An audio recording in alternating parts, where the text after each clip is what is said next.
యోబు గ్రంథము 40వ అధ్యాయము 15వ వచనం నేనే చదువుతున్నాను, చూడండి. నేను చేసిన నీటి గుర్రమును నీవు చూచి ఉన్నావు కదా, ఎద్దు వలె అది గడ్డి మేయును, దాని శక్తి దాని నడుములో ఉన్నది, దాని బలము దాని కడుపు నరములలో ఉన్నది. దేవదారు చెట్టు కొమ్మ వంగునట్లు అది తన తోకను వంచును, దాని తొడల నరములు దిట్టముగా సంధింపబడి ఉన్నవి, దాని ఎముకలు ఇత్తడి గొట్టముల వలె ఉన్నవి, దాని ప్రక్కటెముకలు ఇనుప కమ్ముల వలె ఉన్నవి. అది దేవుడు సృష్టించిన వాటిలో గొప్పది, దాన్ని సృజించిన వాడే దాని ఖడ్గమును దానికిచ్చెను. పర్వతములలో దానికి మేత మొలచును, అరణ్య జంతువులన్నీ అచ్చట ఆడుకొనును. తామర చెట్ల క్రిందను జమ్ము గడ్డి మరుగునను పర్రలోను అది పండుకొనును. తామర చెట్ల నీడను అది ఆశ్రయించును, నదిలోని నిరవంజి చెట్లు దాన్ని చుట్టుకొని ఉండును. నదీ ప్రవాహము పొంగి పొర్లినను అది భయపడదు, యోర్ధాను వంటి ప్రవాహం పొంగి దాని నోటి యొద్దకు వచ్చినను అది ధైర్యము విడువదు. అది చూచుచుండగా ఎవరైనా దాన్ని పట్టుకొనగలరా? ఉరియొగ్గి దాని ముక్కునకు సూత్రము వేయగలరా? చాలు. 15 నుంచి 24 వచనాలు చదివాను నేను. ప్రభునందు ప్రియులారా, చదువుకున్న ఈ వాక్య భాగంలో యోబు పరిస్థితికి దేవుడు పలుకుతున్న మాటలకి ఏమైనా సంబంధం ఉందా?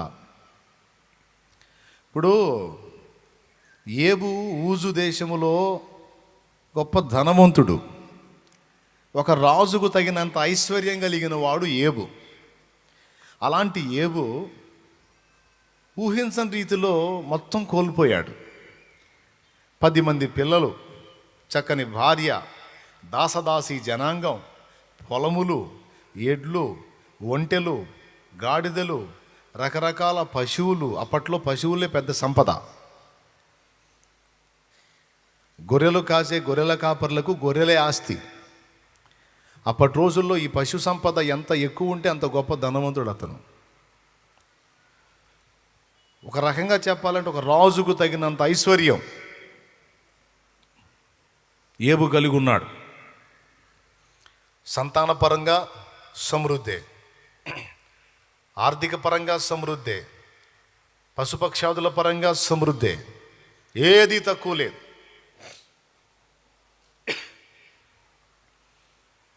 అష్టైశ్వర్యాలతో తొలతూగుతున్నాడు అంటారు కదా, అట్లా అన్నీ ఉన్నాయి యోబుకి. ఇలా జీవిస్తున్న యోబు జీవితంలో సడన్గా విషాదాలు ప్రారంభమైనాయి. ఎందుకు అవి జరిగినాయో మీకు తెలుసు. ఒకరోజు దేవుడు తానున్న ప్రాంతంలోనికి దేవదూతలను పిలిచినప్పుడు భూలోకాన్ని ఏలుతున్నటువంటి శత్రువు అయిన సాతాను కూడా అక్కడికి వెళ్ళాడు. నువ్వు ఎక్కడి నుంచి వస్తున్నావు అంటే భూమి మీద ఇటు అటు తిరుగుతూ వస్తున్నా అన్నాడు. అట్లయితే భూమి మీద నా సేవకుడైన యోబు సంగతి విచారించితివా, ఆలోచించితివా? అతడు యథార్థవర్తనుడును న్యాయవంతుడునై ఉండి యెహోవా యందు భయభక్తులు కలిగి చెడుతనం విసర్జించినవాడు. భూమి మీద అలాంటోడు ఇంకొకడు లేడన్నాడు. అప్పుడు ఇతను అన్నాడు, యోబు ఊరకనే నీతిమంతుడయ్యాడా? నువ్వు అతనికి అతని కలిగిన సమస్తానికి ఆశీర్వాదం ఇచ్చావు, కంచె వేశావు. మరి నువ్వు ఆశీర్వదించినప్పుడు ఎవరైనా చేస్తారు భజన. నువ్వు సమస్యను కల్పించి చూడు, అప్పుడు రంగు బయటపడిద్ది అన్నాడు. నేను ఎప్పుడో టెస్ట్ చేద్దామని అనుకున్నాను, కానీ నువ్వు అతనికి కలిగిన సమస్తమునకును అతని ఇంటి వారికి కంచె వేశావు. వెళదామని ట్రై చేశాను, కానీ మొహం పగిలి మళ్ళీ వెనక్కి వచ్చా. కాబట్టి ఆ యోబు గొప్పతనం ఏందో, ఆ యోబు నిజాయితీ ఏందో, ఆ నమ్మకత్వం ఏందో, ఆ రంగు తేలాలంటే నాకు పర్మిషన్ ఇవ్వు, నేను వెళ్ళి అప్పుడు నీకు క్లారిటీ ఇస్తా అన్నాడు. అంటే ఏమంటావు అంటే, యోబు ఖచ్చితంగా యోబు ఆశీర్వదించబడ్డాడు కాబట్టి నిన్ను మయంపరుస్తున్నాడు, కానీ యోబు సమస్యను ఎదుర్కొంటే ఖచ్చితంగా నీ ముఖం ఎదుటనే నిన్ను దూషించి నీకు దూరం అవుతాడన్నాడు. అది జరగదన్నాడు దేవుడు. ఛాన్స్ ఇవ్వు, చూపిస్తా అన్నాడు సాతాను. సరే పో, అతని ప్రాణమును మాత్రం ముట్టవద్దు, అతని కలిగిన సమస్తాన్ని నీకు అప్పగిస్తున్నా, ఏం చేస్తావు చెయ్యిపో అన్నాడు. అక్కడ స్టార్ట్ అయింది. ఎప్పుడైతే వీళ్ళిద్దరి మధ్య ఈ ఛాలెంజ్ వచ్చిందో సాతాను గడికి పర్మిషన్ ఇచ్చాడు. ఇక వాడు పోయి మొత్తం పాపం ఏబుని నాశనం చేయడం మొదలుపెట్టాడు. పశువులు పోయినాయి, ఒంటెలు పోయినాయి, ఎడ్లు పోయినాయి, గాడిదలు పోయినాయి, దాసదాసి జనాంగం పోయారు. పిల్లలు 10 మంది పిల్లలు ఒక్కసారి చచ్చిపోయారు. ఎంతో విధేయురాలు వినమ్రురాలైన భార్య ఏదో దెయ్యం పెట్టినట్టు తిరగబట్టం మొదలుపెట్టింది. ఎంత దారుణ స్థితిలో ఉన్నవాడైనా సరే భర్త బతికుండాలని కోరుకునే ఉత్తమురాలైన ఏబు భార్య దేవుణ్ణి తిట్టంటుంది, నువ్వు జావంటుంది, దేవుణ్ణి తిట్టంటుంది, నువ్వు జావంటుంది. అంతా రివర్స్ అయిపోయింది. ఎంతో అద్భుతమైన ఆరోగ్యం, దేహదారుఢ్యం కలిగినటువంటి ఏబు రోగిష్ఠుడైపోయాడు. ఆ రోగం కూడా ఎలాంటి రోగం అంటే విపరీతమైనటువంటి జిల. ఆ తట్టుకోలేక బూడిదలో కూర్చొని చిల్లపెంకు తీసుకొని దేహాన్ని ఆ చిల్లపెంకుతో రువ్వుకునేటువంటి పరిస్థితి. ఇంత దారుణమైన స్థితికి వెళ్ళిపోయాడు ఏబు. అష్టైశ్వర్యాలు కలిగినటువంటి ఏబు ఇంత దారుణ స్థితికి వెళ్ళిపోయాడు. స్నేహితులు వచ్చారు, ఏబు ఫ్రెండ్స్. అల్లంత దూరంలో ఏబును చూసి, ఏబు బాధను చూసి, ఏబు ఒకప్పుడున్న స్థితి, ప్రస్తుతం ఉన్న స్థితిని చూసి, అరే మన ఏబు పరిస్థితి ఇట్లా మారిపోయింది ఏందిరా అని వాళ్ళు తట్టుకోలేక 7 రోజులు ఉపవాసం ఉన్నారు. ఏబుకు కలిగిన శ్రమను చూసి 3 రోజులు కాదు, ఎన్ని రోజులు? 7 రోజులు తిండి తిప్పలు మానేసి వాళ్ళు కూడా దుఃఖాక్రాంతులై కూర్చున్నారు. తర్వాత వాళ్ళు ఏబు దగ్గరకు వచ్చి వాళ్ళు కూడా మాటలతో గాయపరచడం మొదలుపెట్టారు. ఈ కథ 37 అధ్యాయాలు జరిగింది. 3వ అధ్యాయం నుండి మొదలుకొని 37వ అధ్యాయం దాకా నడిచింది. ఇక 38వ అధ్యాయం దగ్గర మనం చూస్తే ఇక దేవుడు ఏబుకు ప్రత్యక్షమవుతున్నాడు. 38వ అధ్యాయం దగ్గర ఇక సుడిగాలిలో యెహోవా ఏబునకు ప్రత్యక్షమయ్యాడు. ప్రత్యక్షమై మాట్లాడటం మొదలుపెట్టాడు. ఇప్పుడు నా పాయింట్ ఏంటంటే, నీటి గుర్రం సంగతి ఏబుకు అవసరమా? మకరము అంటే మొసలి. ఇప్పుడు మీరు 40 అధ్యాయం 15 వచనం నుంచి 24 వచనాల వరకు నీటి గుర్రం స్టోరీ, 41వ అధ్యాయం నుంచేమో మకరం స్టోరీ అంటే మొసలి స్టోరీ, 38వ అధ్యాయంలోనేమో భూగ్రహం యొక్క నిర్మాణం, 38లో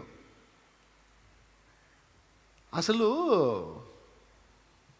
అన్నీ కోల్పోయి దివాళా తీసి శరీరం కూడా రోగగ్రస్తమై భ్రష్టు పట్టిపోయి ఆయన అల్లాడుతుంటే, దేవుడు ప్రత్యక్షమైనప్పుడు ఏబుతో ఏం మాట్లాడాలి?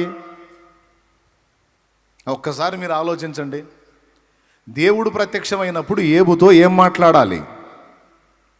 ఏబో, నువ్వు తప్పులు చేసావు అందుకు శిక్షగా వచ్చిందనో, లేకపోతే నువ్వు మరి మంచోడివే కానీ పరిశోధన కోసం వచ్చిందనో, లేకపోతే నీ బాధలు పోతాయిలేని ఆయన అనో తిట్టటమో లేకపోతే కొంచెం ప్రోత్సహించడమో చేయవయా.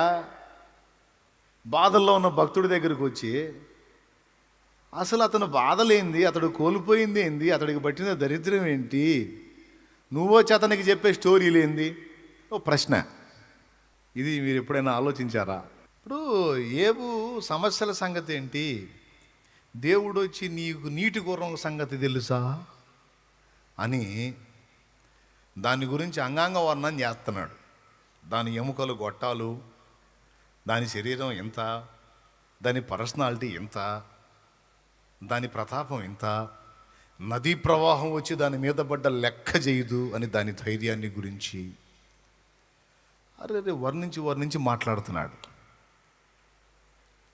ఏబు పరిస్థితిని చూసి ఇక్కడ దేవుడు మాట్లాడే మాటలను చూస్తే అతను ఉన్న పరిస్థితులు వేరు, ఈయన మాట్లాడేది వేరు, అసలు సంబంధమే లేదు. భూగ్రహం ఎట్ట నిర్మాణం ఏందో నీకు తెలుసు అంటాడు. ఇప్పుడు అదే ఆయనకు తెలియాల్సిందే. అది తెలియకనా ఆయన ఆ గతి పట్టాడు. భూగ్రహం నిర్మాణం తెలియకనా ఆయన అన్నీ పోగొట్టుకున్నాడు. ఈ స్థితిలో నువ్వు వచ్చి భూగ్రహ నిర్మాణం ఎలా ఉందో చెప్పాలా? ఇప్పుడు అదే నువ్వు చెప్పాల్సింది. ఏమయ్యా, ఏబు కాబట్టి మౌనంగా ఉన్నాడు, కానీ అసలు నువ్వు నేను ఆడుంటే అసలు నువ్వు ఎట్లా దేవుడు అయ్యావయ్యా? నువ్వు అసలు కనీసం ఇంత కామన్ సెన్స్ లేదు నీకు? కాదా, నేనున్న పొజిషన్ ఏంది, నువ్వు నీటి గుర్రాలు నీటి మాకెందుకు ఇవన్నీ? భూమి ఎట్ట పుట్టిందో నీకు తెలుసా? నక్షత్ర రాసులు వచ్చేటట్టు నువ్వు చేస్తావా?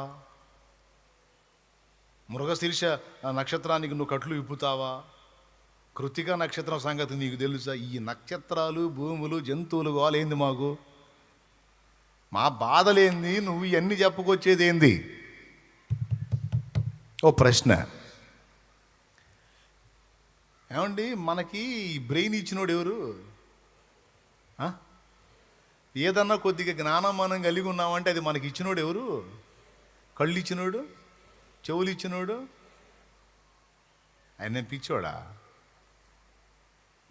ఏమయ్యా, ఆయన పిచ్చోడా? ఆయన జ్ఞానం లేనోడా?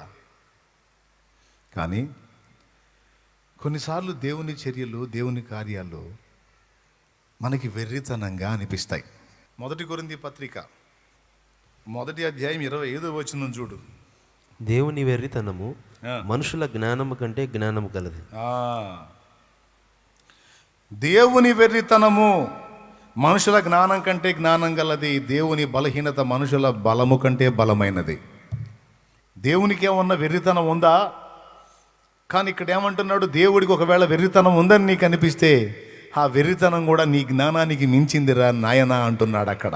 దేవుడు ఏదైనా పిచ్చి చేష్టల్లాగా చేసినట్టు నీకు అనిపిస్తే ఆ పిచ్చి చేష్టల వెనక కూడా నీ మేధస్సు కంతని రహస్యం ఉంటదిరా, జ్ఞానం ఉంటదిరా, వెర్రిమాలోకం అంటున్నాడు. అంటే దీన్ని బట్టి ఏమర్థమవుతుందంటే, అల్పజ్ఞుడైన మానవుడు, అల్పజ్ఞానం కలిగిన మానవుడు కొన్నిసార్లు దేవుని కార్యాలను అర్థం చేసుకోలేడు. అవి అతనికి వెర్రితనంగా అనిపిస్తాయి. నీకు వెర్రితనంగా దేవుని పనులు అనిపిస్తున్నాయి అంటే నువ్వు పిచ్చోడివి, దేవుడు కాదు. దేవుడు చేసిన కార్యాలు ఏవైనా తిక్కలుగా పిచ్చి పిచ్చిగా నీకు అనిపిస్తే అది నీ పిచ్చితనంగానే, అది దేవుడి పిచ్చితనం కాదు. ఆయన మహామేధావి, అనంత జ్ఞాని. ఆయన జ్ఞానానికి మితి లేదు, ఆయన మేధా సంపత్తికి తిరుగులేదు. ఇన్ని తెలివితేటలు ఉన్నాయా మనకి? ఇన్ని తెలివితేటలు మనకు వచ్చేటట్టు చేసినోడు ఎవరు? ఆయన. కాబట్టి ఏబు ఉన్న శ్రమ, ఏబు ఉన్న పరిస్థితులు వేరు. కానీ ఏబు దగ్గరకు వచ్చి దేవుడు మాట్లాడే సంగతులు అన్నీ వేరు. ఏబు ఇక్కడ ఏం మాట్లాడుతున్నాడో తెలుసా? దాదాపు 33వ అధ్యాయం నుంచి 37వ అధ్యాయం దాకా తన సమస్యలను ఎకరు పెడుతున్నాడు స్నేహితులకి. నాకు అన్యాయం చేశాడు సర్వశక్తుడు, ఇన్ని బాధలలో నన్ను పడేశాడు, నాకు కలిగిన శ్రమ ఘోరమైంది, నేను ఎవరికి అన్యాయం చేశా, ఆయనకి నేనేం ద్రోహం చేశా, నాకు ఎందుకు ఇంత దారుణమైన పరిస్థితులు ప్రాప్తించాయి అని ఓ అబ్బా మొత్తుకొని 3:37 అంటే చూడండి, 3వ అధ్యాయం దగ్గర నుండి 37వ అధ్యాయం దాకా అంటే ఎన్ని అధ్యాయాలు నడిచింది అంటే ఇన్ని అధ్యాయాలు ఆయన శోప వెళ్ళబోసుకున్నాడు ఏబు. ఆయన శోప అంటే ఆయన బాధ. నిజమే, ఒకరిని ఇద్దరిని కోల్పోతేనే మనం తట్టుకోలేం మన ఫ్యామిలీలో. కానీ ఏబు కడుపున పుట్టినటువంటి పిల్లల్ని, ఏమండి, అన్ని బాధల కంటే కూడా పెద్ద కోత కడుపు కోత. తట్టుకోలేని కోత అది, సహించలేని, భరించలేని బాధ అది. తమ కన్న బిడ్డ తమ కళ్ళ ముందు రాలిపోతే అది జీర్ణం కాదండి, అంత తేలిగ్గా అల్లాడిపోతారు. అయితే చిన్ననాటి నుంచి బలహీనుడుగా ఉండి ఏదో ఇదైపోతే అది వేరే సంగతి. కానీ అన్ని సంవత్సరాలు పెరిగి పెద్దోళ్ళై ఆరోగ్యంగా ఉండి చక్కగా చేతికి అక్కడికి వచ్చిన స్థాయిలోకి వచ్చిన తర్వాత బిడ్డలు రాలిపోతే ఆ బాధ, ఆ వేదన వర్ణనాతీతం. అలా గాయపడిన బిడ్డల్ని ఓదార్చానికి కూడా నాకు భయం కలుగుద్ది. ఏమని ఓదార్చాలి? అయితే దేవుని వాక్యాన్ని ఉంది కదా, వాళ్ళని ధైర్యపరుస్తా. నిరీక్షణ ఉందలే మనకి, వాళ్ళు చచ్చిపోలేదు, దేవుని దగ్గర ఉన్నారు, పరదైసు మహిమలో ఉన్నారు, యేసుప్రభు 2వ రాకల్లో వాళ్ళని కూడా తీసుకొస్తాడులే, కొద్దిగా ఓపిక పట్టండి, మీరు అక్కడికి వెళ్ళటం కానీ లేదా వాళ్ళని ఇక్కడికి తేవటం కానీ జరిగిద్ది, వాళ్ళైతే చచ్చిపోలేదు, తప్పకుండా నీ వారిని నువ్వు చూస్తావని ఓదారుస్తా. కానీ ఆ బాధని మింగటం మాత్రం తట్టుకోలేని బాధ అది. కానీ ఏకంగా 10 మంది పిల్లల్ని కోల్పోయిన బాధ ఎంత భయంకరంగా ఉంటుందో ఊహించండి. అది ఏబు బాధ. చేదు విషాన్ని మింగినట్టుంది సార్, నా బాధ ఏం చెప్పేది నీకు అని దాన్ని వర్ణించి వర్ణించి వర్ణించి వర్ణించి, మీరు అన్నారు కదా 34 అధ్యాయాలని, మొత్తం అదే గోల. పాపం ఇంతసేటు అల్లాడిపోతే ఏబు దగ్గరికి వచ్చి అంటాడు, భూమి ఎట్ట చేశారు నీకు తెలుసా, నీటి గుర్రం సంగతి నీకు తెలుసా, ఏమయ్యా ఏందయ్యా నీ మాటలు, ఎందుకంటే చెప్తా వినండి. నీటి గుర్రం యొక్క బలాన్ని గురించి, దాని పరిమాణాన్ని గురించి, దాని పర్సనాలిటీ గురించి దేవుడు మాట్లాడాడు. మకరం అంటే మొసలి యొక్క పరిమాణం, పర్సనాలిటీ, దాని దేహ దారుఢ్యం గురించి కూడా మాట్లాడాడు. భూగ్రహం యొక్క నిర్మాణము, దాని పునాది, దాని పరిమాణాన్ని గురించి దేవుడు మాట్లాడాడు. అంటే దేవుడు ఏం చెప్పాలనుకుంటున్నాడంటే, ఏబుకి నీ సమస్యల పరిమాణాన్ని గురించి నువ్వు మాట్లాడుతున్నావు, నేను సృష్టించినటువంటి సృష్టి యొక్క పరిమాణం, అందులో నేను నిర్మించిన జీవుల యొక్క పరిమాణం, వాటి విషయంలో నేను కనపరిచిన జ్ఞానం, నా పనితనం ముందు నువ్వు ఎదుర్కొంటున్న శోధన ఎంత. సువిశాలమైన భూగ్రహమునకు నేను పునాదేశాను, నేల మంటిని కొలిచిపోశాను, సముద్రాలకు మేర నిర్ణయించాను, ఆకాశాన్ని చాపలాగా విశాలపరిచాను, సూర్యచంద్ర నక్షత్రాదులను ఏర్పరిచాను. నేను చేసిన ఒక నక్షత్రం సైజు నీకు తెలుసా, ఎలాంటి పరిమాణం, ఎంత పెద్ద సైజు వాటిని నేను చేశాను. అన్నొద్దు నాన్న, భూగ్రహం సంగతి చెప్పు నాన్న. నువ్వు ఈ భూగ్రహం యొక్క పర్సనాలిటీతో పోల్చుకుంటే అందులో నువ్వెంత, నువ్వు ఎదుర్కొంటున్న సమస్యలు ఎంత.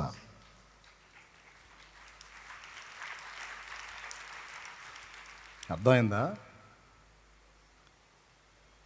అంటే ఏం చెబుతున్నాడంటే, నాయనా ఏబు నేను పిచ్చోణ్ణి కాదు, నాయనా ఏబు నేనే వెర్రోణ్ణి కాదు, నాకు అన్యాయం చేశాడు, నా విషయంలో ఎలా ఉన్నాడు, అలా ఉన్నాడు, అట్లా చేశాడు, ఎట్లా చేశాడు, ఓ అల్లాడిపోతున్నాను, నా బాధ ఎవడు. నేను పిచ్చోడిని కాదు, వెర్రోడిని, నా జ్ఞానం తెలుసా అసలు నీకు, నేనేందో తెలుసా నీకు, కొంచెం చూపిస్తాను చూడని భూగ్రహ నిర్మాణాన్ని గురించి మాట్లాడాడు. నక్షత్ర రాసులు వచ్చేటట్లు చేసే విషయం మాట్లాడాడు. భూమి మీద వాటికి ఉన్న ప్రభుత్వాన్ని గురించి మాట్లాడాడు. ఆయన సృజించినటువంటి భయంకర జంతువులను గురించి మాట్లాడాడు. టోటల్గా ఆయన ఏం సూచిస్తున్నాడంటే, ఇంత పెద్ద ప్రకృతిని, ఇంత సమస్తాన్ని నిర్మించిన నేను,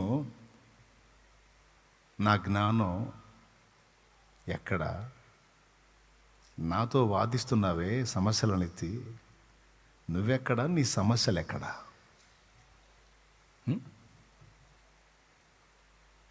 చూడు ఒకసారి, నీ వల్ల ఇదేం చెయ్యి.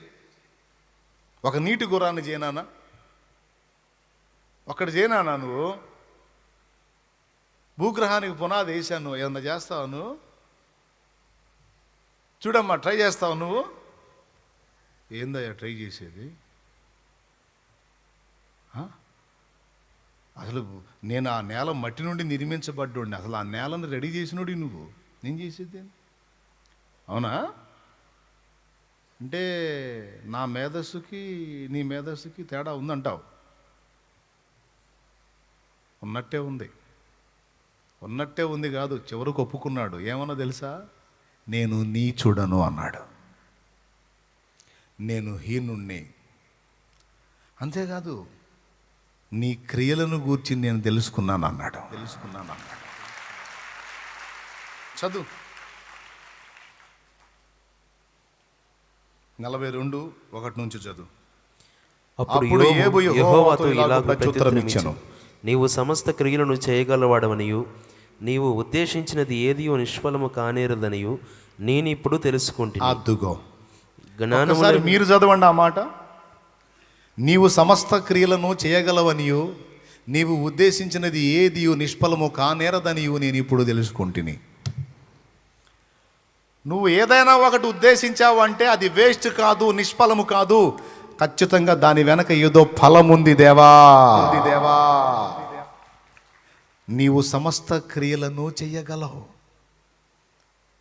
ఏం లేదు, దేవుడు మాటలతో సమాధానం కాదు, కొన్నిసార్లు క్రియలతో సమాధానం చెబుతాడు ఆయన. తెలుసా మీకు? కొంతమంది చెయ్యకుండా చేస్తానని చెబుతారు, కానీ దేవుడు చేసి చూపించి మాట్లాడతాడు తర్వాత. లోకంలో నీతిని గురించి చెప్పిన వాళ్ళు చాలామంది ఉన్నారు, నీతిని గురించి మాట్లాడిన వాళ్ళు బోల్డ్ మంది ఉన్నారు, కానీ ప్రకటించిన నీతిని బ్రతికి చూపించిన ఒకే ఒక్కడు ప్రభు అయిన యేసుక్రీస్తు. అంత కష్టపడొద్దులే, ఎందుకు అవసరం లేదు, మీరు మరీ ఎక్కువ శాఖరి చేస్తున్నారు. యేసు ప్రభు గొప్పతనం, దేవుని గొప్పతనం అది. మాటలు కాదు, చేతలు ఉంటాయి అక్కడ, అది విషయం. మనకేమో మాటలు ఎక్కువ, చేతలు తక్కువ. దేవుడికి మాటలు కాదు, ముందు చేతలు ఉంటాయి. నిన్ను వలె నీ పొరుగువానిని ప్రేమించు అన్నాడు. ఎలా ప్రేమించాలో, ప్రేమించి ఎలా ప్రాణం పెట్టాలో పెట్టి చూపించాడు ఆయన, ప్రాణం పెట్టి చూపించాడు.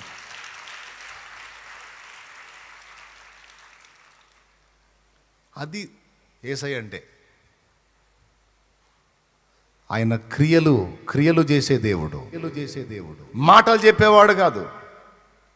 కొంతమంది అంటారు మా మతంలో కూడా మంచి సూక్తులు ఉన్నాయి, నీతి విషయాలు ఉన్నాయి. ఆచరించి చూపినోడు ఎవరు?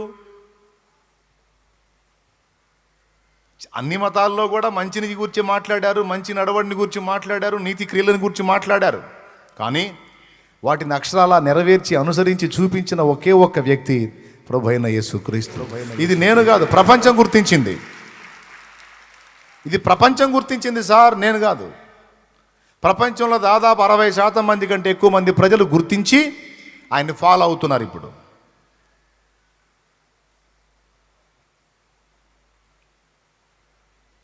దేవుని గొప్పతనం అది.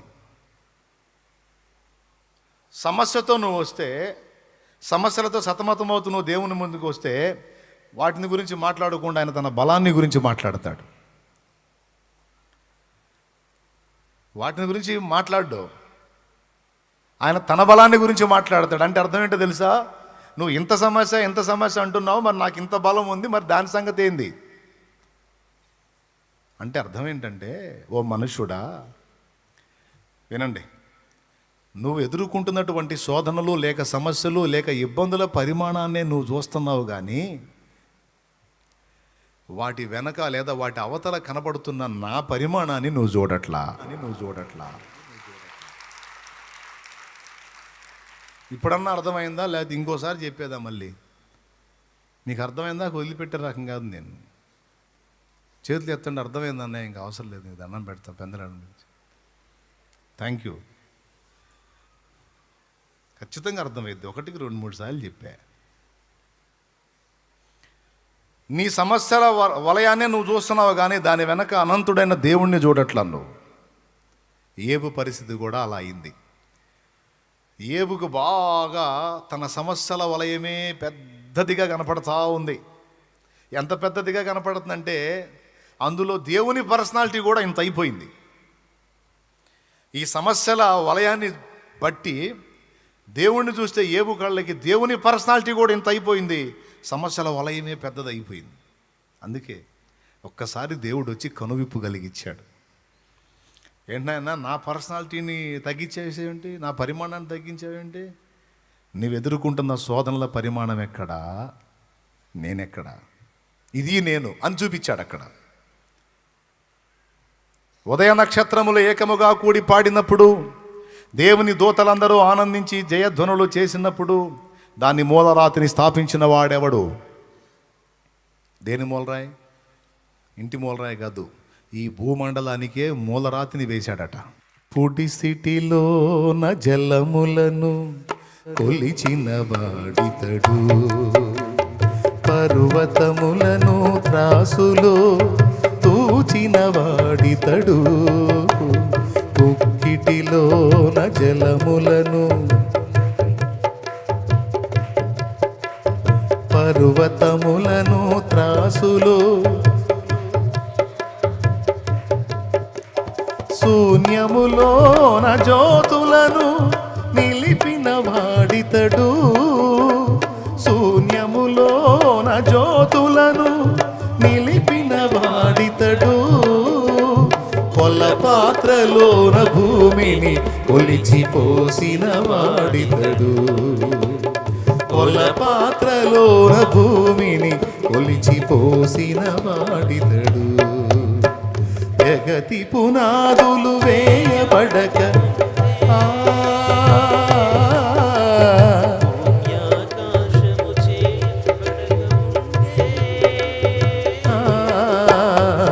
ఉన్న దేవుడు ఆది సంభూతుడు.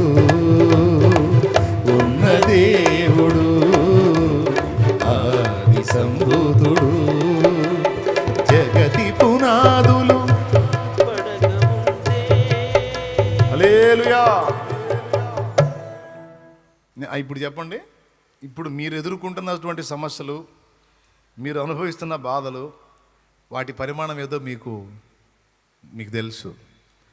అబ్బో చాలా పెద్ద సమస్య అని అంటున్నాను. అంటే పరిమాణము అంటే సైజు. అంటే ఎంత పరిమాణం, ఎంత పెద్దది అంటే నువ్వు ఎదుర్కొంటున్న సమస్య ఎదుట దేవుడు ఇంతున్నాడా ఇంతున్నాడా ఇంతున్నాడా ఇంతున్నాడా? ఏబుకు నేర్పుతున్నాడు పాఠం. ఏబో సమస్యల వలయం వైపు చూడటం కాదు, వాటి పరిమాణాన్ని అంచనా వేసుకోవటం కాదు, వాటి వెనక అనంతుడనై ఉన్న నేనున్నానని తెలుసుకో. నా వైపు చూసి వాటికి వెళ్ళి చూడు నువ్వు. అంటే నేను ఎంతలా ఉన్నానో, ఎంత ఎత్తున్నానో, ఎంత పొడవున్నానో కాదు. అక్కడ దేవుడు చెబుతుంది నా పర్సనాలిటీ చూసి వాటిని చూడని కాదు. అక్కడ నా జ్ఞానం, నా మేధాశక్తి, నా ఐడియాలజీ దాన్ని దృష్టిలో పెట్టుకొని ఇక నీ సమస్యల గురించి మాట్లాడన్నాడు. మీరేమంటారు చెప్పండి? ఇప్పుడు నీ సమస్యలు గొప్పవా, వాటి పరిమాణం గొప్పదా, దేవుని జ్ఞానం గొప్పదా? అబ్బా ఇంకొకసారి చెప్పండి, భలే బాగుంది. అవునా? దేవుడే పెద్దోడా? ఏమాత్రం ఏంది? ఎంత మాత్రం పెద్దోడు? ఆహా, అనంత జ్ఞాన సంపన్నుడైన దేవుడు, ఆకాశ మహాకాశాలు పట్టజాలన్నంత దేవుడు, అంత హెవీ పర్సనాలిటీ, అంత జ్ఞానం కలిగిన దేవుడు నీకున్నాడనే విశ్వాసం నిజంగా నీకుందా? నిజంగా ఉందా? ఉంటే మరి గందరగోళం అయ్యే పరిస్థితి ఎందుకుంటుంది?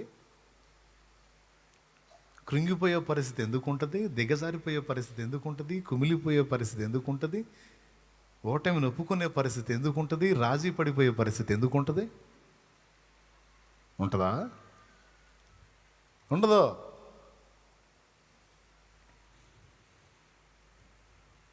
దావీదు చూశాడు గొలియాతుని, సౌలు చూశాడు. సౌలు వాడిని చూసి, ఇశ్రాయేలు మొత్తం మీద నేను ఒక అడుగు పొడవు, 7 అడుగులు నేను, వీడు నాకంటే కూడా ఇంకా 4-5 అడుగులు ఉన్నాడు. అమ్మ బాబు, వీడు ఇంత పొడవు ఉన్నాడు ఏంది అసలు? వీడు ఏ జాతుడు? వీడు రాక్షసుడా మనిషా? అబ్బో వీడితో ఫైటింగ్ అంటే మాకు కష్టం బాబా అని పోయి గోడారంలో కూర్చున్నాడు. గోడారంలో స్తోత్రం, హల్లెలూయా. ఆడ వయసు గుర్తొచ్చింది, నాకు ఏజ్ అయింది, నాకు పెద్ద వయసు వచ్చేసింది. ఆడేమో 6 మూరల జానుడు ఉన్నాడు, ఆడ హెవీ పర్సనాలిటీ. ఆ ఉన్నోళ్ళలో ఎవడో ఒకడు వెళ్తాడులే అని పోయి గుడారంలో కూర్చున్నాడు. రాజు ముందుకెళ్తే సైన్యం దూకింది, కానీ రాజు పోయి సర్దుకుంటే సైన్యం ఎట్ట ముందుకు పోయేది? దావీదు వచ్చాడు. ఆయన వచ్చినప్పుడు ఆయన ఎట్లా చూశాడు? అసలు వాడి ఎత్తు గురించి కానీ, పొడవు గురించి కానీ, వాడి ఈట గురించి కానీ, వాడి బల్లెం గురించి కానీ మాట్లాడా? అస్సలు వాడి పర్సనాలిటీని ఎత్తి ఒక్కసారి కూడా దావీదు మాట్లాడలేదు. మాట్లాడినట్టుంటే చూపించండి నాకు. కానీ సౌలు మాట్లాడినట్టుంది దావీదుతోనే. మళ్ళా వాడు ఇంతున్నాడు, వాడు చిన్నప్పటి నుంచి యుద్ధ విద్యలందు అభ్యాసం పొందినోడు, అమ్మోవాడు బలవంతుడు అన్నాడు.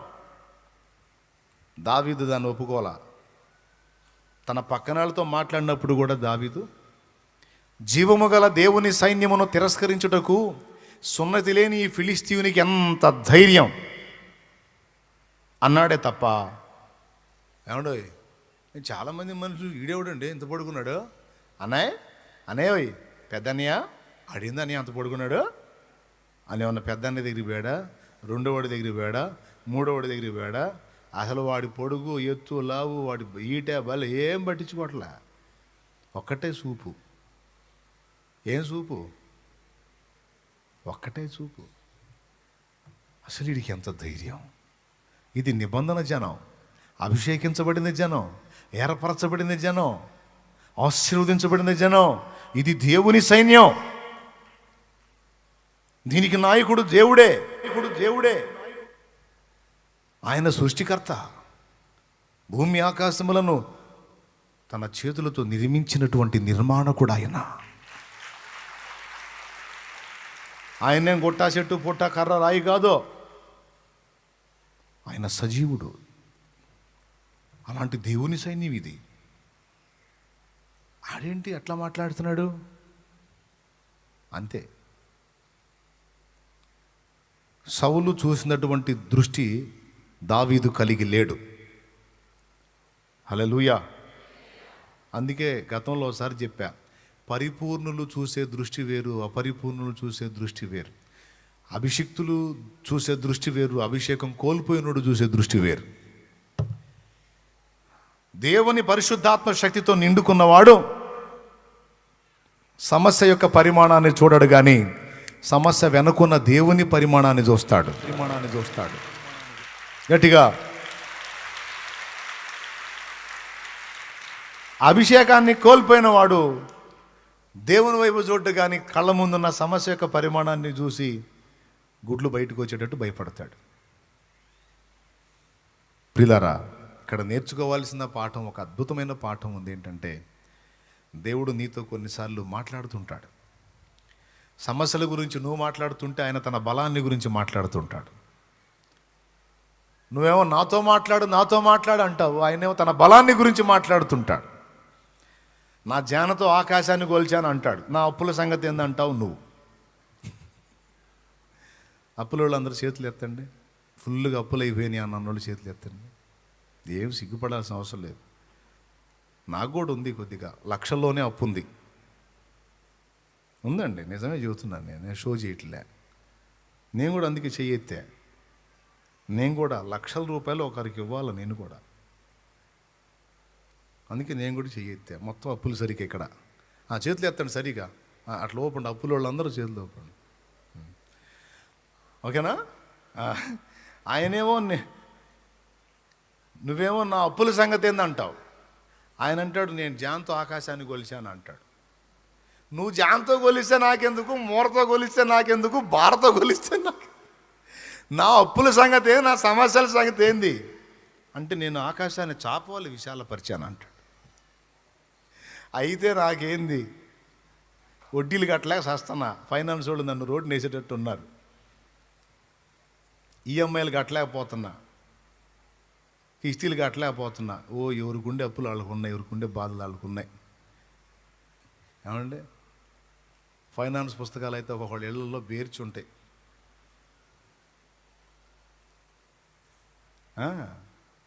10 మంది ఫైనాన్సర్లు ఉంటే 10 మంది దగ్గర తీసుకొని 10 పుస్తకాలు పెట్టుకుంటారు. రోజుకో పుస్తకానికి కడుతుంటారు డబ్బులు. ఎగతాళి చేయట్లే, బాధలు పడ్డాం మేము కూడా, అందుకు చెబుతున్నా. ఆయనేమో నేను జాన్తో ఆకాశాన్ని కొలిచానంటే మనకే ఫైనాన్స్ పుస్తకాలు కనపడుతుంటాయి. అర్థమవుతుంది నేను చెప్పేది? నా అప్పుల సంగతి ఏందని నువ్వు అడుగుతుంటే దేవుడు అంటాడు, నేను సముద్రాన్ని పాయలు చేశా తెలుసా నీకు అంటాడు. చేసావు సార్, వాళ్ళకి చేసావు, నా సంగతి ఏంది? అసలు నేను సృష్టిని ఎట్లా చేశాను తెలుసా నీకు అంటాడు. దేవా, ఏంది ఆడుకుంటున్నావా నాతో? అసలు నేను జంతువులను ఎట్ట చేశాను తెలుసా, అసలు సింహాన్ని ఎట్ట చేశాను తెలుసా? ఇప్పుడు దాని గురించి తెలుసుకోవాల్సిన అవసరం నాకు లేదు, తెలుసుకోవాలని ఇంట్రెస్ట్ కూడా నాకు లేదు. నా జబ్బు సంగతి ఏంది అని కొంతమంది, నా అప్పు సంగతి ఏందని కొంతమంది, నా సమస్యలు, నేను చేస్తున్న ప్రయత్నం విఫలం అవుతుంది దాని సంగతి ఏంది. ఓహే అబ్బా, ఎవరెవరు ఏ సమస్యల గురించి దేవుని ముందు కూర్చుంటారో, ఏ విషయాలు అడుగుతారో, దీని సంగతి ఏంది, దాని సంగతి ఏంది, అదేంది ఇదేందని, దానికి అప్పులా ఓకే తీర్చేద్దాంలే అనడు ఆయన. నేను ఆకాశాన్ని జానతో కొలిశాను. మనకు అది హాస్యంగా అనిపిస్తుంది, వెర్రి మాటగా అనిపిస్తుంది, కానీ నిజం. అంటే అర్థం ఏంటంటే, ఒరే నాయన, నా అప్పని నువ్వు దాన్ని పెద్ద సైజులో చూస్తున్నావు, నన్ను చూడరా కాస్త బాబా, నన్ను చూడు. ఆకాశాన్ని జానతో కొలిచానంటే అసలు నేను ఎంతున్నాను, నా బలం, నా పరాక్రమం, నా జ్ఞానం, నా శక్తి ఏదైనా ప్రభా, నాకున్న సమస్య పరిమాణం అన్ని అసలు ఈ లోకంలో ఉన్న సమస్యల కంటే పెద్దదే. లోకంలో ఉన్న సమస్యల కంటే పెద్దదా? ఇంత పెద్ద లోకాన్నే షర్టుకు గుండిలాగా, ఇంత పెద్ద విశ్వం మొత్తాన్ని కూడా నా ఒక షర్టుకి గుండిలాగా నా యందు కలిగి ఉన్నాను రా పిచ్చోడా అంటాడు. అంటే ఏంటి, ఇంక టోటల్ విశ్వమే నా పర్సనాలిటీతో పోల్చుకుంటే షర్ట్లో గుండె అంత కూడా ఉండదు. నువ్వు విశ్వంలో ఉన్న కోట్లాది గ్రహాల్లో, నక్షత్రాల్లో ఒక గ్రహం, చిన్న గ్రహం, ఆ గ్రహంలో ఎన్నో వంతు నువ్వు. అసలు ఈ భూగ్రహంలో నువ్వు ఎన్నో వంతు, నీ సమస్య ఎన్నో వంతు. విశ్వమునే నా యందు కలిగి ఉన్నవాడను నేను.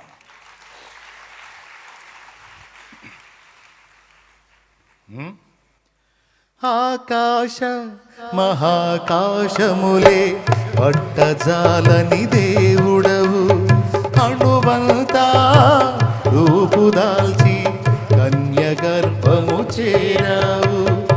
ఆకాశ మహాకాశములే పట్టజాలని దేవుడవు, అణువంతా రూపు కలిచి కన్యగర్భము చేరావు. లోకాలే ఏలేటి నీవు పసికోనై ఒడి చేరినావు. లోకాలే ఏలేటి నీవు పసికోనై ఒడి చేరినావు. ఊహకు అందదు నీ ఇంత త్యాగం, త్యాగం, త్యాగం. ఎంత చిత్రమో, ఏమి చోద్యమో, ఎంత చిత్రమో, ఏమి చోద్యమో. యేసయ్యా నీ జననం ఎంత చిత్రమో, యేసయ్యా నీ ఆగమనం ఎంత చోద్యమో, ఎంత చిత్రమో.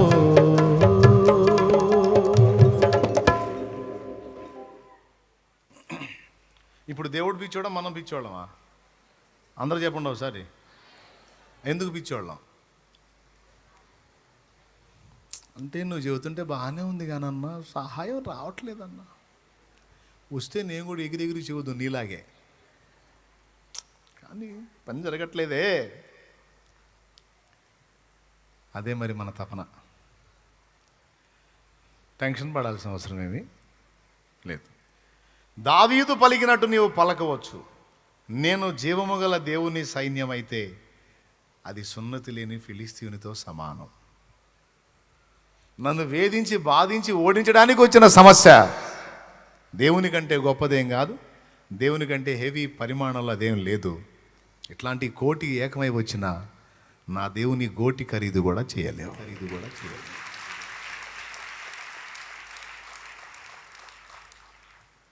ఆయన కనుసన్నలతో కంట్రోల్ చేయగలుగుతాడు, ఇంకేం పెద్ద చేయాల్సిన అవసరం కూడా లేదు. జస్ట్ ఇప్పుడు నిన్ను బాగా వేధిస్తున్న సమస్యలు ఏవైతే ఉన్నాయో, జస్ట్ ఒక రోజు, ఒక గంట, అందులో ఒక నిమిషం, అందులో ఒక సెకండ్ అయిపోయింది అంతే. ఏమో అంతే చెబుతున్నావు కానీ ఏం కావట్లా. ఎన్ని సైతాన్ని కూడా తెప్పించే ఆలోచనలు అన్నమాట. అంటే మీకు ఏమొస్తాయో కూడా నేనే చెబుతాను, మీకు షాకిరి లేకుండా. స్తోత్రం, అర్థమైందా? ఏమో అట్నే అంటున్నావు కానీ ఏం, నువ్వు అంతే అనుకుని ఆడే కూర్చుంటావు. ఇది నిజమేనన్నా. బలవంతుడైన దేవుడు, సర్వశక్తిగల దేవుడు, సమస్తాన్ని సాధ్యపరచగల తండ్రి నాకుంటే నేను వీటి కోసం ఆలోచించటం, వీటికి వైపు చూడటం ఏంటి? నేను ఆయనకి వెళ్ళి కదా చూడాలి.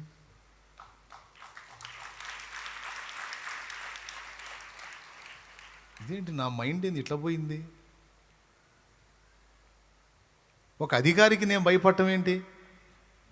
అసలు ఈ అధికారులు కాదు, వీళ్ళ తాతలు మొత్తం రాజులకు పైన రారాజు కదా. ఒక అధికారికి నేను భయపడి, చక్రవర్తి కదా, సార్వభౌముడు కదా. ఆయన తలుచుకుంటే, ఆయన తలంపుల్లో ఒక ఆలోచన అలా కలిగి ఉంటే ఎంతసేపు నేను మోసే బరువు?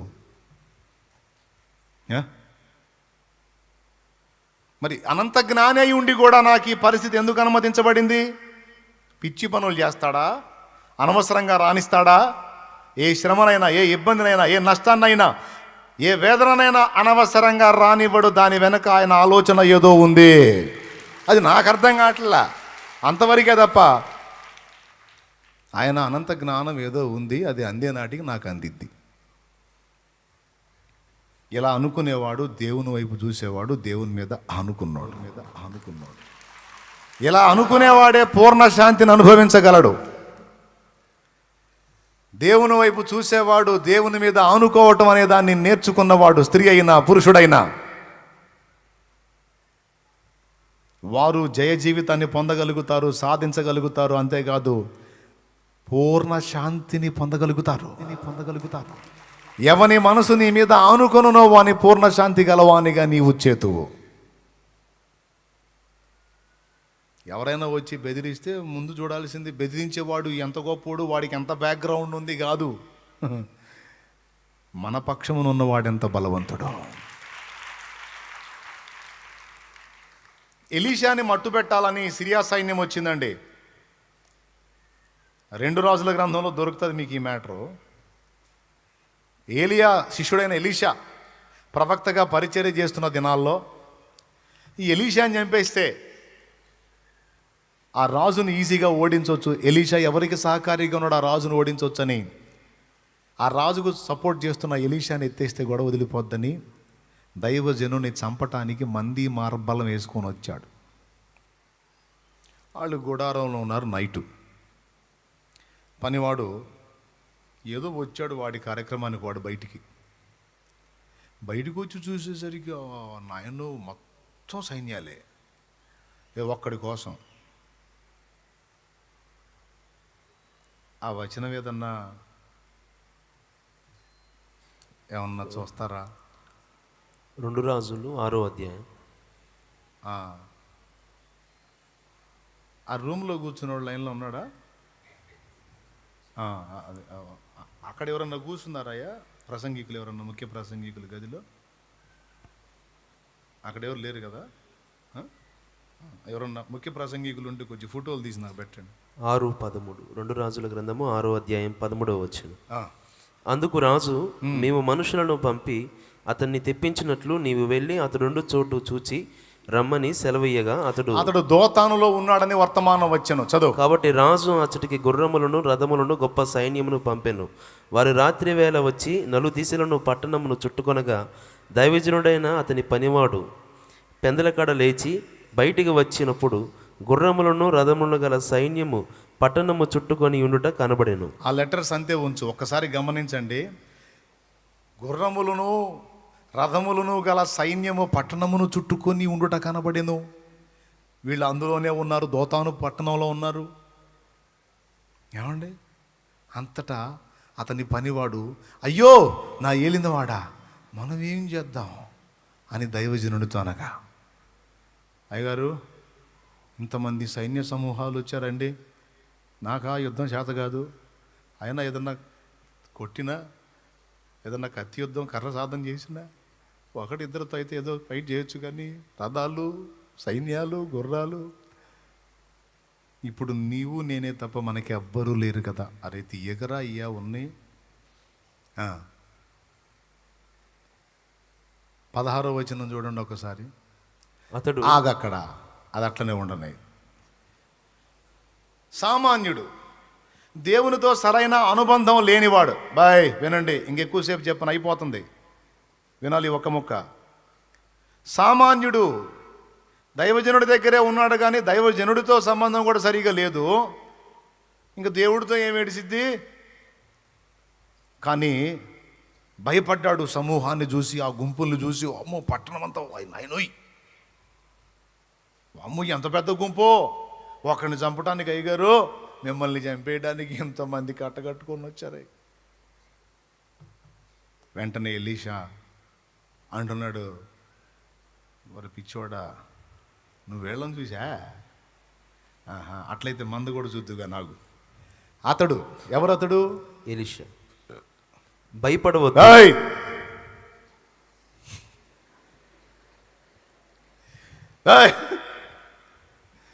నిన్నే చెప్పు, భయపడద్దు. మన పక్షమునున్నవారు మన పక్షమునున్నవారు వారి కంటే అధికులై ఉన్నారని చెప్పి చూడు. యెహోవా వీడు చూచున్నట్లు దయచేసి వీని కండ్లను తెరవమని ఎలీషా ప్రార్థన చేయగా యెహోవా ఆ పనివాని కండ్లను తెరవ చేసెను. అక్కడ ఆగండి. అది పరిణతి కలిగిన వానికి, పరిపూర్ణుడైన వానికి, అభిషిక్తుడైన వానికి, అభిషేకం లేనివాడికి, ఆత్మీయతల పిల్లతనంతో ఉన్నోడికి తేడా చూడండి. ఇతనికి కనపడుతున్నాయి, అతనికి కనపట్టల్లా. ఇతడు చూడగలుగుతున్నాయి, అతడు చూడలేకపోతున్నాడు. ఎలీషా ఏం చూస్తున్నాడు చూడండి. నాకేమి కనపడుతున్నాయి అవి వీడు కూడా చూసేటట్లు వీడి కళ్ళు తెరువు అన్నాడు. వాడు ఎలీషా ప్రార్థన చేయగా యెహోవా పనివాని కళ్ళను తెరవ చేసిన గనుక వాడు ఎలీషా చుట్టూను, చూడండి, ఎలీషా చుట్టూను పర్వతము, అగ్ని, గుర్రముల చేత, రథముల చేతను నిండి ఉండుట చూచెను. అక్కడ చూస్తున్నాయేమో మామూలు గుర్రాలు, మనోడు పనోడు చూసినాయి. ఇక్కడ అగ్ని గుర్రముల చేత. అక్కడ సామాన్యమైన రథములు, ఇక్కడ అగ్ని గుర్రాల చేత ఉన్న రథాలు ఉన్నాయి. ఎలీషా చుట్టూ పర్వతం ఉంది. వాడు అగ్ని గుర్రాలను రథాలను దాటి వస్తే అవి అంటే జీవులు కాబట్టి చంపొస్తాడు. పర్వతాన్ని ఏం చేస్తాడు?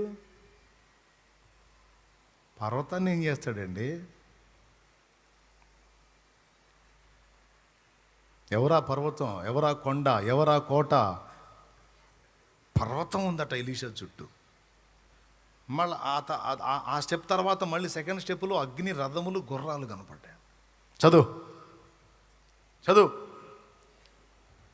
ఆ దండువారు అతని సమీపించినప్పుడు ఎలీషా ఈ జనులను అంధత్వముతో మొత్తమని యెహోవాను వేడుకనగా ఆయన ఎలీషా చేసిన ప్రార్థన చొప్పున వారిని అంధత్వముతో మొత్తాను.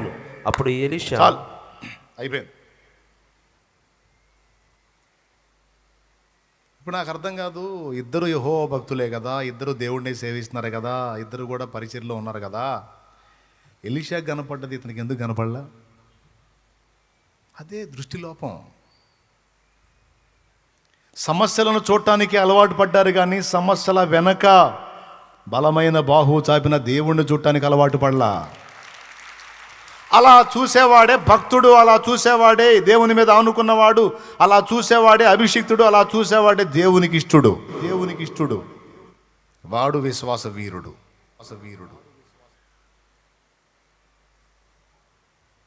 నేను సోదరా కాదా? మరి ఎలీషా, మరి అలా చూసినోడు ఎలీషా అవుతాడు. చూడకుండా సైన్యాన్ని, ఏది సిరియా సైన్యాన్ని చూసి వచ్చి హడావుడి పడ్డాడు పనివాడవుతాడు, కానీ ప్రవక్తగాడు. ఈరోజు బెదురుకుంటున్న వాళ్ళు, కృంగిపోతున్న వాళ్ళు, కుమిలిపోతున్న వాళ్ళు, దిగజారిపోతున్న వాళ్ళు, విసిగెత్తుతున్న వాళ్ళు, నిరాశపడుతున్న వాళ్ళు, నిరుత్సాహపడుతున్న వాళ్ళు, దిగజారిపోతున్న వాళ్ళు, ఏడుపు కొట్టు ముఖం వేసుకొని దిగులు పడిపోతున్న వాళ్ళు మొత్తం ఎలీషా పనోట్ టైప్ అన్నమాట. పనివాళ్ళు ఎలీషాలు కాదు. ఎలీషాలు కంగారు పడరు. సైన్యాన్ని వేసుకొని వచ్చా రాయదా, ఏమాత్రం తెస్తావే సైన్యాన్ని? ఎంతమందిని తెస్తా?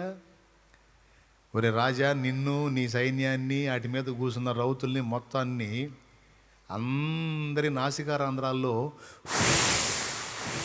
అని ఊదినోడు ఆయన. ఊదినోడు ఆయన.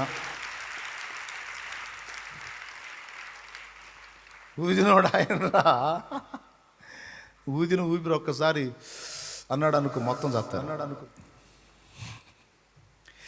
పౌరుషము గల ప్రభు కోపింపగా పర్వతముల పునాదులు వణికెను. పౌరుషము గల ప్రభు కోపింపగా పర్వతముల పునాదులు వణికెను. తన నోట నుండి వచ్చిన తన నోట నుండి వచ్చిన అగ్ని దహించి వేసెను వైరుల నెల్ల. దహించి వేసెను వైరుల నెల్ల. యెహోవా నా బలమా, యథార్థమైనది నీ మార్గం, పరిపూర్ణమైనది నీ మార్గం. యెహోవా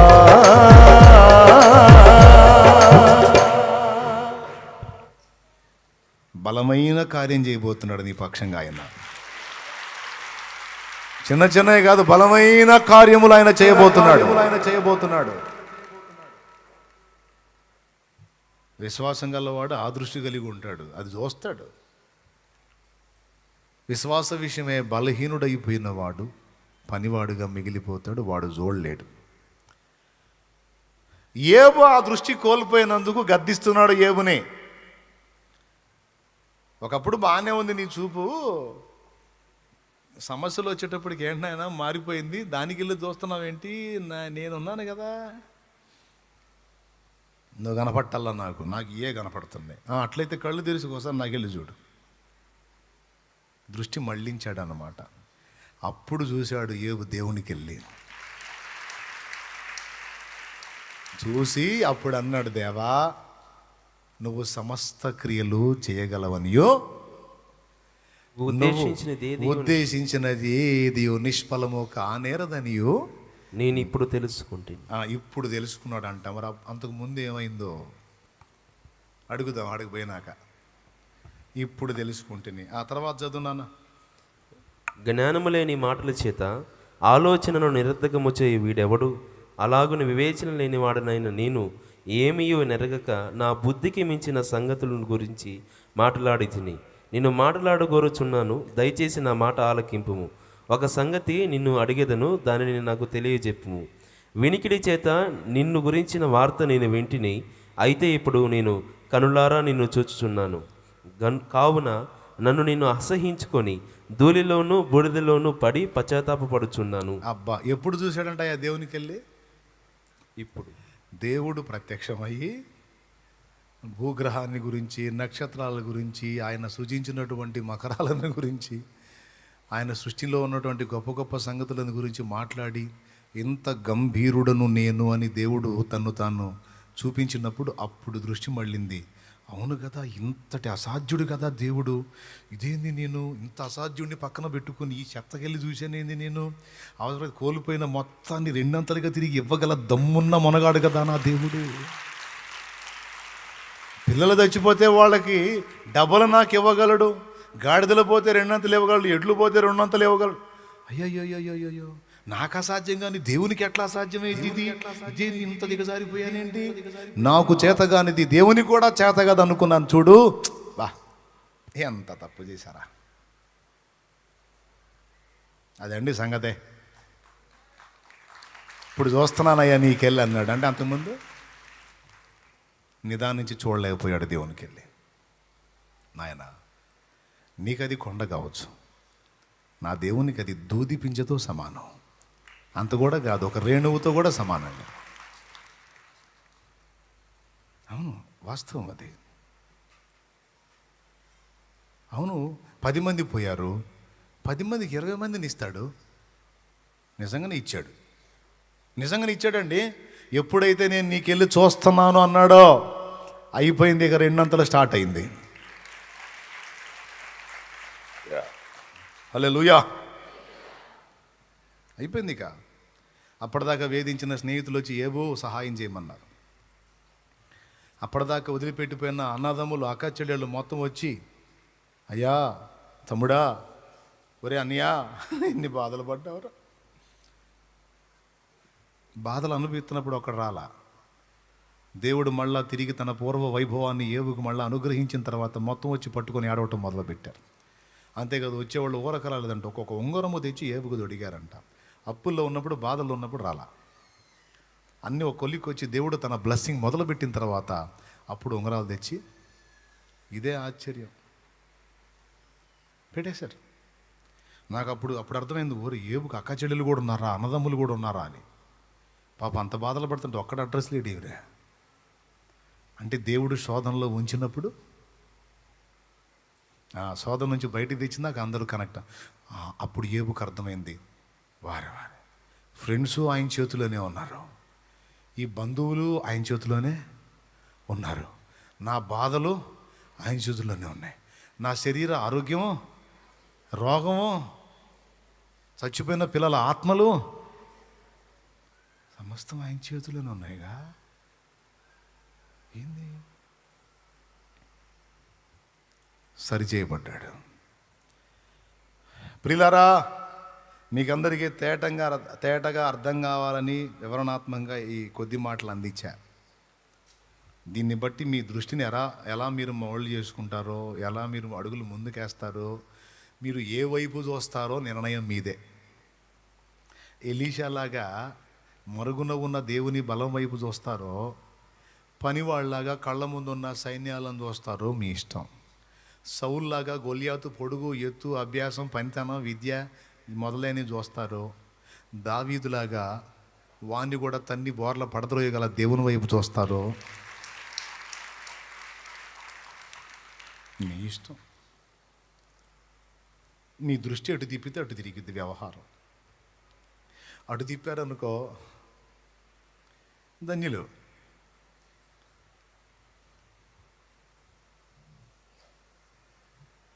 ఎలీషా అందుకు దేవుణ్ణి కోరుకుంది, నేను నీ యొద్ద నుండి తీయబడక మునుపు నీ కొరకు ఏమి చేయగోరుచున్నావు అన్నాడు ఏలియా. నీ మీదున్న ఆత్మలో 2 పాళ్ళు నా మీదికి వచ్చినట్లు దయచేయమని ఎలీషా వేడుకున్నాడు.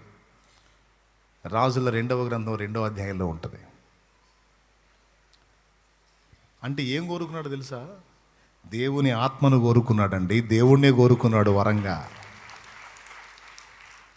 వెండి బంగారాలు వద్దా, అధికారం వద్దా, దీర్ఘాయు వద్దా, శత్రువు ప్రాణం వద్దా, కోరవయా. రాజు దగ్గర నీకేమన్నా చేయించమంటావా చెప్పు. సింహాసనం కావాలా, కిరీటం కావాలా, రాజదండం కావాలా, నీకేం కావాలి? నాకు అవన్నీ ఎందుకు సార్? అవన్నీ పనోళ్ళకే. వాటికెళ్ళి చూసేది వాళ్ళు. సమస్యలకి వెళ్ళి చూసేది పనోళ్ళే. కొద్ది గొప్ప భోగాలకి వెళ్ళి చూసి మురిసిపోయేది పనోళ్ళే. నేను పనోడిని కాదు, నేను ప్రభువు పాత్రని.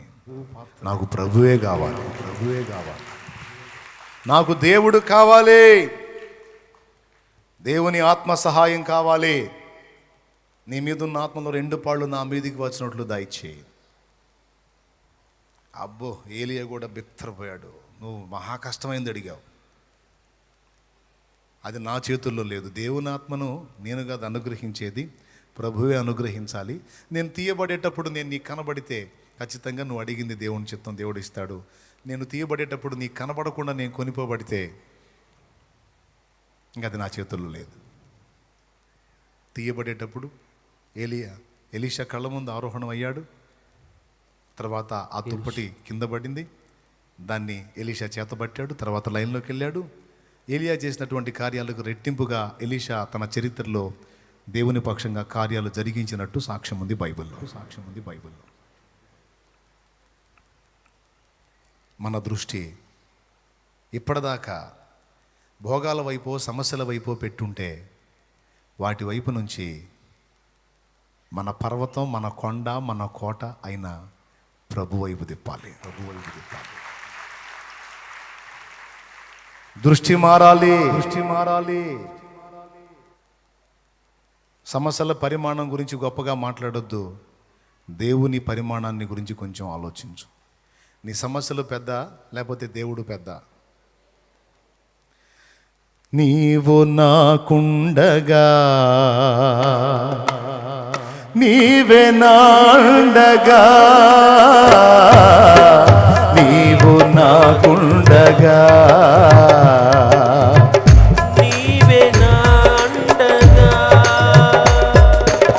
నీవే నా ఆత్మదాహము తీర్చిన, వెంబడించిన బండవు నీవేనా, నీవేనా, నీవేనా, నీవేనా ఆత్మదాహము తీర్చిన, వెంబడించిన బండవు. కలవరపడినే నా కన్నులే తుదునా, కొండల వైపు నా కన్నులేతి, కొదువతో నేను కుమిలెదనా, కొదువతో నేను కుమిలెదనా. నువ్వెవరిని కోరుకుంటావు ఇప్పుడు? ఎవరిని గొప్పగా ఎంచుతావు? ఎవరిని పెద్ద పరిమాణంలో చూస్తావు? ఎవరిని మీద అనుకుంటావు? పనోళ్ళలాగా ఉంటావు, ఎలీషలాగా ఉంటావా? సౌల్లాగా ఉంటావు, దావీదులాగా ఉంటావా?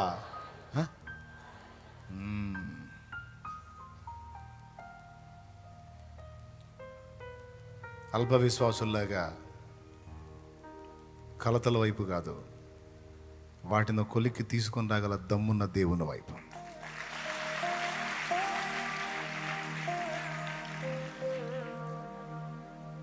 రోగాల వైపు కాదు, వాటిని బాగు చేయగల దేవుని వైపు. అనుమతించిన దేవుడు ఎందుకు అనుమతించాడు గ్రహించవే? దిద్దుబాటు కోసం అనుమతించాడా? పరీక్ష కోసం అనుమతించాడా? లేకపోతే కీడులా కనపడే దాని వెనక ఏదన్నా మేలు దాచిపెట్టాడా? ఆలోచించవే. ప్రతిదీ దేవుని కోణంలోంచి చూడవే. ప్రతిదీ దేవుణ్ణి బట్టి మాట్లాడవే. ప్రతిదీ దేవుణ్ణి బట్టి ఆలోచించవే. అద్దాకలా అది కదా నువ్వు ఆలోచన చేయాలి. ప్రతిదీ దేవుని కోణంలోంచి కదా. నేర్చుకో. నువ్వు దేవునికి అప్పగించబడ్డావు. నీ జీవితం దేవుని చేతికి అప్పగించుకొని ఉన్నావు. నువ్వు అనంత జ్ఞాన ఆయన, పిచ్చోడు కాదు, మర్చిపోవద్దు. నేను ఎలా నడపాలో ఆయనకి తెలుసు. నిన్ను ఏ గమ్యానికి చేర్చాలో ఆయనకి తెలుసు. నీ ఆశలు న్యాయమైనవైతే, నీ ఆలోచనలు న్యాయమైనవైతే, నీ కోరికలు యుక్తమైనవైతే వాటిని ఎలా తీర్చాలో నా తండ్రికి తెలుసు. నా ప్రభువుకు తెలుసు. సందేహం వద్దు. ఆయన కదులుతాడు నీ పక్షంగా. నువ్వేం కోరుతావు? ఆయన నీ కోసం ఏం ఉద్దేశించాడో నీకేం తెలుసు? నీకు శాశ్వత ప్రయోజనం కలిగించే వాటిని దాచిపెడతాడు ఆయన నీకోసం. మందంతా అంజూరపు ఆకులు వ్యవహారం ఏంటి? అంజూరపు ఆకులు. మానవ జ్ఞానం, పండు తింటే జ్ఞానం వచ్చింది.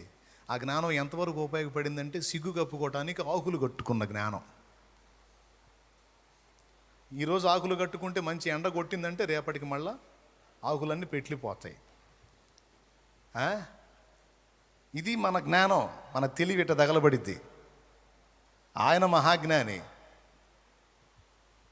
వాస్తవంగా వాళ్ళు పాపం చేసినప్పుడు నిశ్చయంగా మీరు చస్తారని చెప్పాడు. మరణం కన్ఫామ్. కానీ ఆ మరణం వాళ్ళ మీదకి రాకుండా వాళ్ళ పాపానికి పరిహారంగా ఒక జంతువు మీద ఆ పనిష్మెంట్ని పంపించి, ఒక పశువు మీదకి దాన్ని పంపించి, దాని రక్తంతో వీరి పాపానికి ప్రాయశ్చిత్తం చేసి, దాని చర్మాన్నే వీళ్ళకి చొక్కాయలుగా తొడిగించి వారి సిగ్గు గప్పాడు దేవుడు. అది ఆ మేధావి పని. రెండైనాయి. ఆత్మ సంబంధంగా కాపాడబడ్డారు, భౌతికంగా కూడా సిగ్గు కప్పబడ్డారు. రెండిటికి అదే ఉపయోగపడింది. ఆ జంతువే, దాని రక్తమేమో వీళ్ళ పాపానికి పరిహారంగా, ఆ పశువు